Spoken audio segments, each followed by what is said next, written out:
नमस्कार आजीवन केयर सेंटारेर पक्ष थेके आमी फिजिओथेरापिस्ट डॉक्टर सोहाना तरफदार।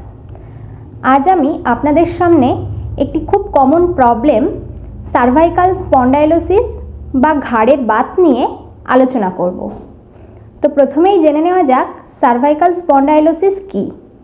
सार्भाइकाल स्पन्डाइलोसिस हलो आमादेर घाड़ेर बा सार्भाइकालेर डिजेनारेटिव डिजिज बा क्षयजनित रोग। आमादेर सार्भाइकाल रिजियन 7टी छोटो छोटो हाड़ दिए तैरी। এই হাড়গুলি বা ভার্টিব্রার মাঝে শক অ্যাবজর্বার হিসাবে ইন্টারভার্টিব্রাল ডিস্ক থাকে। বয়স বাড়ার সাথে সাথে বা ভুল লাইফস্টাইলের কারণে এই ডিস্কগুলি শুকিয়ে যেতে থাকে এবং একসময় পাতলা হয়ে যায় এবং ফেটে যেতে পারে। একই সাথে এগুলি সার্ভাইকাল হাড়ের পাশে ছোট ছোট এক্সট্রা হাড়ের সৃষ্টি করে, যাকে মেডিকেল টার্মিনোলজিতে অস্টিওফাইট বা বোনি স্পার বলা হয়ে থাকে।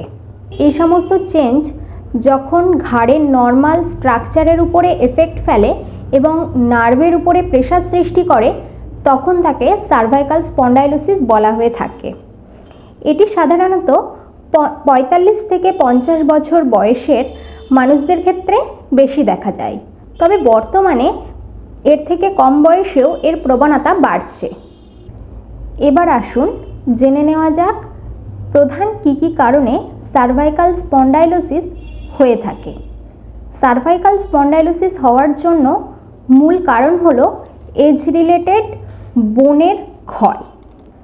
সময়ের সাথে সাথে ইন্টারভার্টিব্রাল ডিস্কের সেন্ট্রাল পার্টে যে নিউক্লিয়াস পালপোসাস নামক জলীয় অংশটা থাকে সেটা ক্ষয় হতে শুরু করে।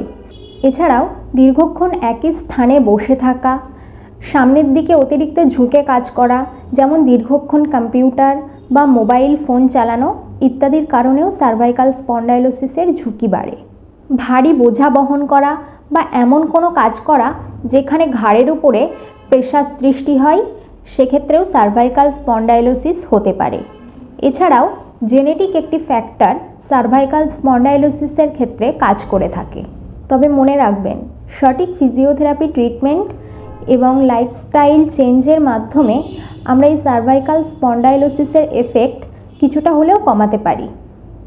পরবর্তী ভিডিওতে আমরা সার্ভাইকাল স্পন্ডাইলোসিসের সিমটম এবং সঠিক ফিজিওথেরাপি ম্যানেজমেন্ট নিয়ে আলোচনা করব। আরও নতুন নতুন ভিডিও পেতে আমাদের চ্যানেলকে লাইক, শেয়ার এবং সাবস্ক্রাইব করুন। ধন্যবাদ।